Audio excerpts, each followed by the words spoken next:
చెప్పండి. ఈరోజు మేము మహాబలిపురంకి దివ్య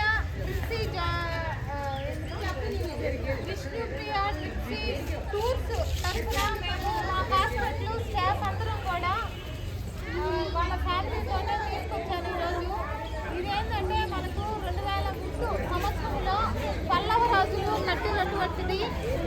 సో దీంట్లో పాండవులు వాళ్ళు ఒక్కొక్క రథాన్ని ఒక్కొక్క రకంగా కట్టారు. అది కూడా ఏకశిలా రథంతో. పిల్లలు పాండవులు 5 మంది. ఫస్ట్ ఎవరు? ధర్మరాజు. ధర్మరాజుది అక్కడ ఉంది, ఫస్ట్ అక్కడ ఉంది. తర్వాత అర్జునుడు అక్కడ ఉన్నారు. భీముడు ఇక్కడ ఉంది. ఈ 2 నకులుడు సహదేవుడు. వాళ్ళ 5 మందికి కలిపి ఒకే ఒక వైఫ్.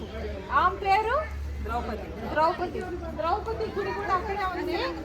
మిమ్మల్ని ఈరోజు ఈ టూర్కి ఎందుకు తీసుకొచ్చానంటే, అంతకుముందు పూర్వీకులు మనకు శిల్పాలు చెక్కి ఇది ఇన్ని సంవత్సరాలు 3000 సంవత్సరాలు అయినా కానీ ఇంకా ఉంది. కాబట్టి మీరందరూ చూస్తారని పిల్లల్ని పెద్దల్ని అందరినీ తీసుకొచ్చాము.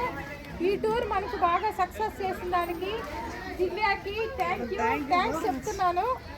ఓకే, మాకు ఈ రోజంతా కూడా చాలా హ్యాపీగా ఉంది ఇది చూస్తున్నందుకు. అందరూ హాయ్ చెప్పండి.